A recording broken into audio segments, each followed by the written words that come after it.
Welcome to Mysteries to Die For and this toe tag. I am TG Wolff and I'm here with Jack, my piano player and producer. This is normally a podcast where we combine storytelling with original music to put you at the heart of a mystery. Today is a bonus episode that we like to call a toe tag. It's the first chapter from a fresh new release in the mystery, crime, or thriller genre.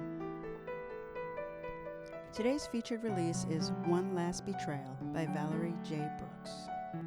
One Last Betrayal was released September 2022 from Black Leather Jacket Press and is available from Amazon and other book retailers. This is the third part of a trilogy, so the first book is Revenge in 3 parts, also by Black Leather Jacket Press, October 2018, and Tainted Times by Brooks & Company, September 2022. All right, let's get started with the first chapter of One Last Betrayal. If I ever get out of this alive, I'm going to have a tattoo needled on my arm like others of my generation. Of what? I don't know. But if I'm alive, I'll be able to make a decision then. I'm throwing off the conservative persona that I once had as a criminal defense lawyer. My sister Sophie would be saying, "It's about time." From Portland, Oregon, I'd hopped a red eye and was on my way to Hollywood, Florida. I was back in the game and in the right headspace, ready to bring down the Boston mob once and for all, while protecting Bibi, my sister Sophie's twin. Bibi needed me. She was tough, but this mob had a new and young crime boss, Talia Sean Diamanis. She didn't play by the old-fashioned rules of monsters. Like the rest of the world, there was no honor anymore among thieves, whether they be members of gangs, political parties, or religious sects. There was no one for all and all for one. That only happened in movies. So to energize my fighting spirit, I put on my headphones and pulled up Rebel Yell, one of Sophie's old favorites, and put it on repeat. We used to jump up and down to that song in her living room, but that was before the mob. Yes, I was back in the game, but I wasn't happy that I had to leave my dog Tempest again. How'd I ever come to love that dog that much, I'll never know. Maybe I relate to her being a rescue.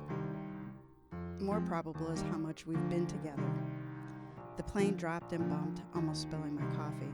The pilot announced that we were hitting some turbulence and to keep our seatbelts fastened. I shook my head. What did he know about turbulence? Then the plane bucked and dropped hard, causing a few people to swear, and the flight attendant to grab onto a seat. A child cried. I took a deep breath. The plane continued to buck and weave back and forth. Finally, it leveled out and a collective sigh went up from the passengers. My phone was clutched in my hand. I remained silent. I closed my eyes and leaned my head back. Why hadn't Bibi texted me? Maybe, hopefully, she'd fallen asleep.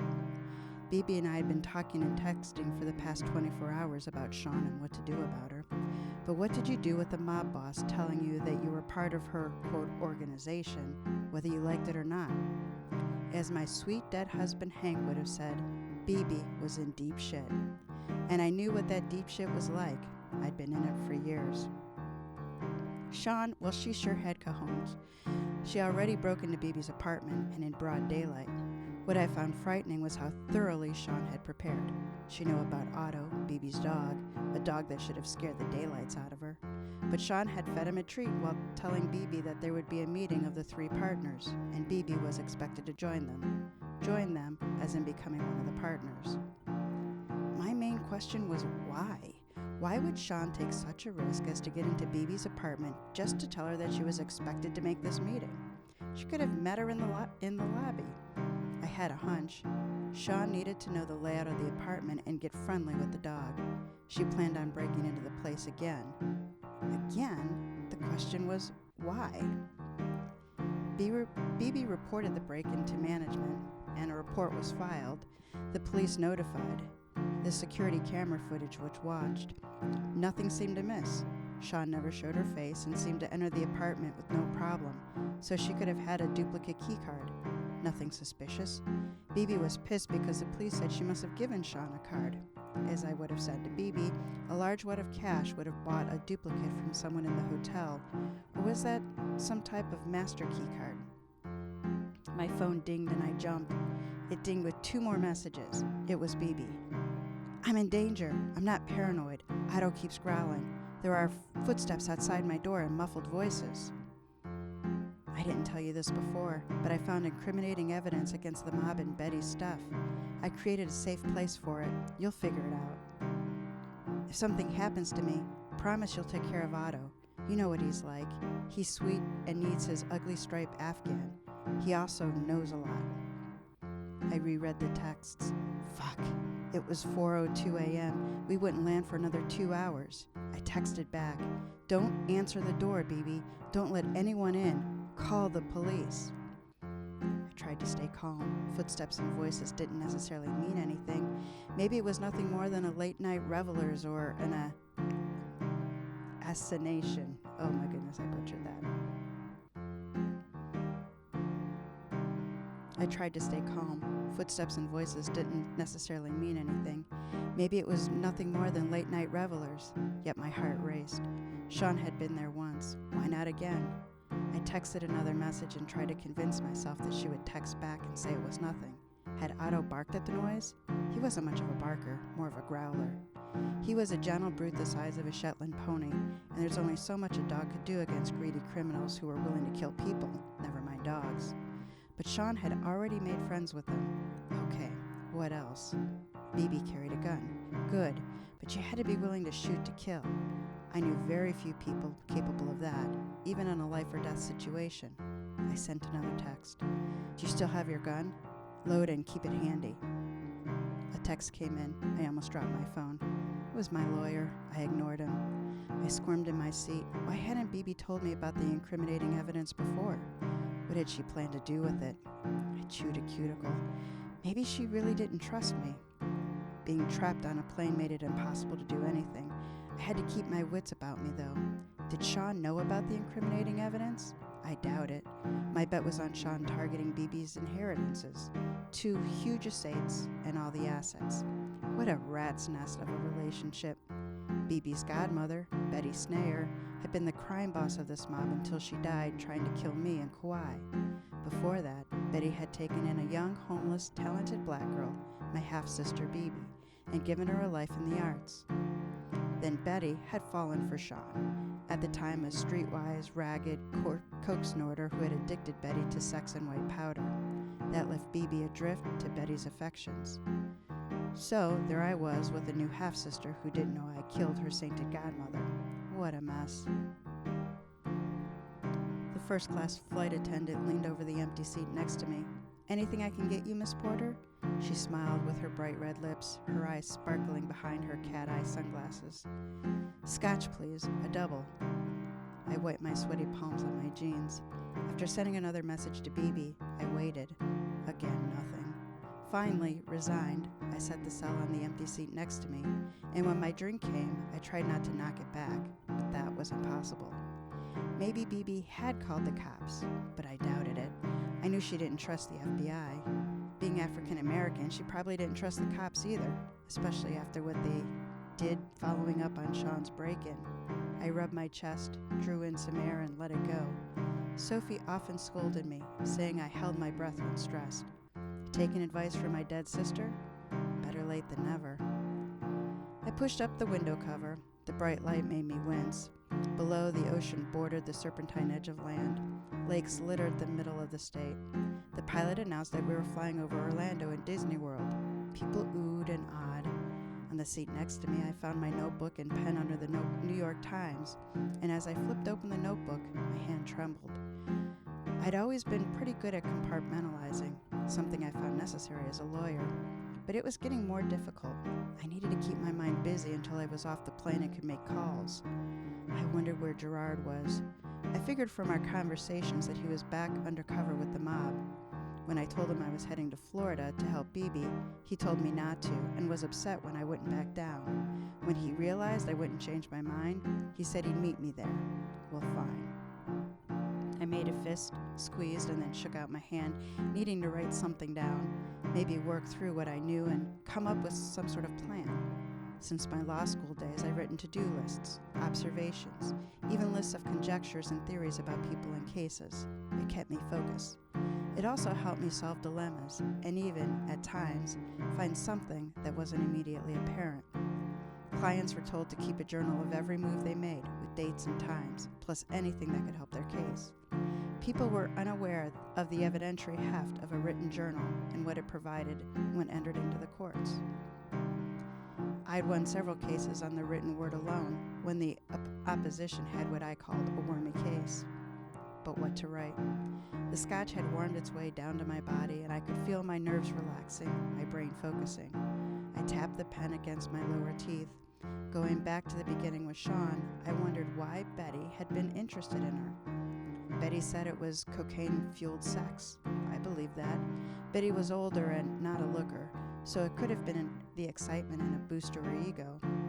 I believed Bibi when she said Betty took Bibi in because she saw her talent and wanted to support her. But being a cynic at heart, I figured Betty had done that to make herself feel good.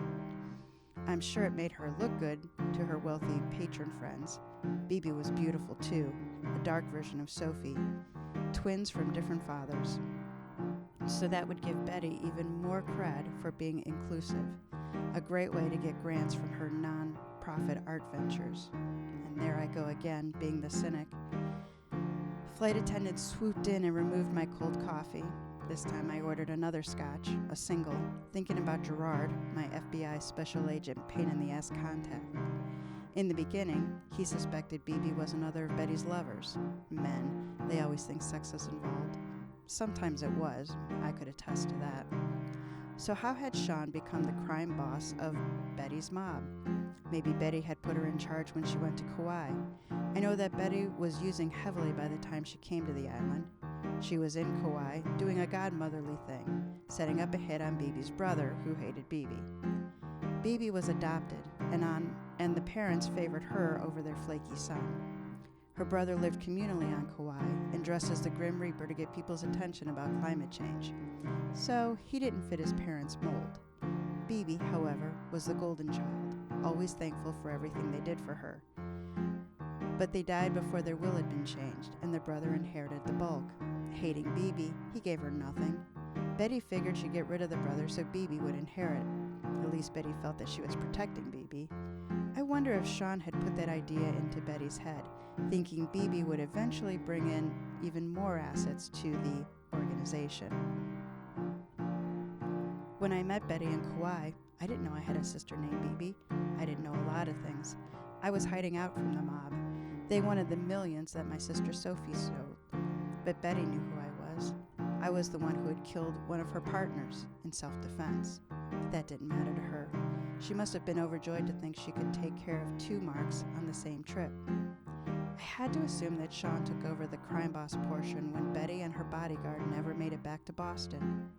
Gerard and I thought Sean was a minor character, one of those people who target the wealthy to live luxuriously for a while, snort coke all day, and then when things go dumpster, they disappear. Well, she fooled us. Plus, I had to remember she was a good actor. Sean had gone from messed up street urchin to high couture. What really bothered me was her telling Bibi that she laundered the money for the mob. True? Or was that a way to entrap Bibi? If Bibi knew that, she'd be vulnerable. If Bibi knew that, she'd be vulnerable if she didn't join the mob. Sean was so smart, no matter her motive. I sipped my second scotch. If I kept in lawyer mode, I could keep my shit together. So, who was Sean? Did she have a police record? What was her M.O.? I'd lost the connection with Snoop, my hacker, just as she was going to tell me what she found on Sean. I haven't heard from her since, and that's not good. Sean might be a psychopath, but she had to be a strategist, someone with patience, someone who had planned her ascent through this crime group. This was conjecture, but her actions pointed to it. And this felt good, building a case, listing all the possibilities, hopefully tracing them to their logical conclusion, either with evidence or what I discovered in the process. I listed questions about Sean, the strategist. Getting Betty hooked on cocaine loosens the tongue, makes her vulnerable. Reasons for admitting money laundering, trap Bibi into the gang, something else? Need background check on her. Laundering takes guts, know-how, and connections. Has Sean already taken Bibi somewhere under guise of meeting? How much does Bibi know about Betty? Maybe Sean knows more about Bibi than I do. I suspected that Bibi couldn't live in Betty's house all that time and not notice any illegal activities, but Bibi seemed to have no idea, and as she said, she'd been fully engaged in school, her art, and her friends. The plane's engine noise changed. We were approaching Fort Lauderdale. I slipped on my shoes and buttoned my military-style jacket, readying myself for landing. I dressed with a casual elegance so people would take me seriously, but not authoritatively as with a suit. Instead of perfume or aftershave, the cabin smelled like a locker room, and I hoped I didn't smell that way. I thought of how Gerard would smell when I met him. As if reading my mind, Gerard sent me a message. "I'll get to the Cirque before you. Meet you in the residency lobby." Between my teeth, I hissed, "Asshole." He insisted on meeting me in Florida, but I told him to do nothing until I got here. Well, that was like pissing in the wind with him. I finished the scotch. I couldn't get off the plane fast enough. The pilot came on the intercom with the usual instructions, telling everyone to take their seats, buckle up, seats upright, trays in position. The flight attendant quickly gathered up all the glasses and bottles. I snapped my tray into place, gathered up everything on the empty seat, and threw them into my satchel, something I brought because it was more like a briefcase, but not a briefcase. The flight attendant had just buckled herself in when the plane dropped like a trapdoor had opened. Someone squealed, a kid cried, then the plane leveled off. With my heart in my throat, I forced my mind back to Bibi and to Betty. From everything I knew, Betty wanted Bibi to devote herself to being an artist. What if Betty had recognized Sean's killer instinct and started grooming her to take over the business? I checked my cell phone one more time. Still nothing from Bibi. The plane headed toward the landing strip. I held the notebook against my chest. As a defense attorney, I'd met many criminals and can usually sniff out the liars. Bibi's panicky text from Florida was not something easy to fake, but I had no body language to go with it to assure me she was being straight with me. Far too many unknowns. I sat back, closed my eyes, and prepared for landing. All right, so that is the first chapter of One Last Betrayal by Valerie J. Brooks. So let's learn a little bit about Valerie. She is a multi-award-winning author and is the author of the Angeline Porter trilogy, the one that you just heard me read the first chapter of. Femmes-noir Thrillers starring a badass disbarred attorney. New York Times bestselling author Kevin O'Brien called her second novel, Tainted Times, a real nail-biter from the first page to the last. Heather Gudenkauf, New York Times bestselling author of The Weight of Silence and The Overnight Guest, calls Brooks the queen of the Femmes-noir Thriller and says her upcoming third novel, One Last Betrayal, is explosive, and Brooks drops us into the dark underbelly of organized crime, and we love her for it. Brooks is a member of Sister in Crime. Her awards include the Elizabeth George Foundation grant and 5 writing residencies. She teaches workshops and classes on writing noir and creating plot twists. Brooks found her love of thrillers as a teen after turning in a hitman to the FBI. She lives in Oregon with her husband, Dan Connors, and their Havanese pooch, Stevie Nicks. All right, so here is my review. So obviously, One Last Betrayal is a thriller. Angeline Porter is picking up where she left off from the second book in the series, Tainted Times, and she's putting it all on her line for her half-sister. Well, Bibi has disappeared, and based on the last few texts, it wasn't willingly. Angeline flies from Oregon to Florida to extract her sister from the hornet's nest that includes a local detective, an ethnically questionable FBI agent, a totally unethical mob queen, and a half-brother who only wants to be her family. The bottom line is, One Last Betrayal is for you if you like intricately woven plots that unravel one knot at a time. All right. Sorry about my tongue today. It doesn't seem to want to wrap around some of these words. So, strengths of the story. One Last Betrayal checks a lot of boxes on the thriller checklist. First, the lead character being in mortal danger. Check. Angeline, who's also called Angie, and Porter, is held at gunpoint, beaten, and kidnapped. She jumps from frying pan to frying pan, never quite knowing where the fire is. Second, the story has to resolve within a certain amount of time. Check. After 24 hours, most missing person cases don't end with a living resolution, according to the book. That gives us our, this has to be done fast. 3, the motivations of the other characters are hidden from the lead. Check. Every one of the people helping Angeline has an ulterior motive, but those secrets are tightly held. So where did the story fall short of an ideal thriller? Well, it's really common in thriller to have scenes from the points of view of multiple characters, and that enables us, the reader, to know what's going on and to even be a little anxious on behalf of our heroes. One Last Betrayal is only told from Angeline's point of view. So in a story based on false motives, Angeline becomes confused about what's really going on. And without the ballast of the other points of view for us to root ourselves in, that chaos element is pretty dominant in the middle section of the book. For those of you who thrive on chaos, well, you'll just love it. But for those of you who don't, stick with it and enjoy the ride. One Last Betrayal is the third book in a trilogy. I recommend reading the earlier books, Revenge in 3 parts and Tainted Times 2 first.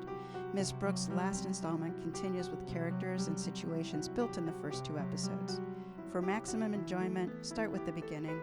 Likely an unnecessary recommendation, as most of us readers wouldn't conceive of starting a series anywhere but book 1. Links to all 3 books are in the show notes. Thanks for listening, and tune back in next Friday for our Mysteries to Die For episode, and then the toe tag the week after that. Thank you.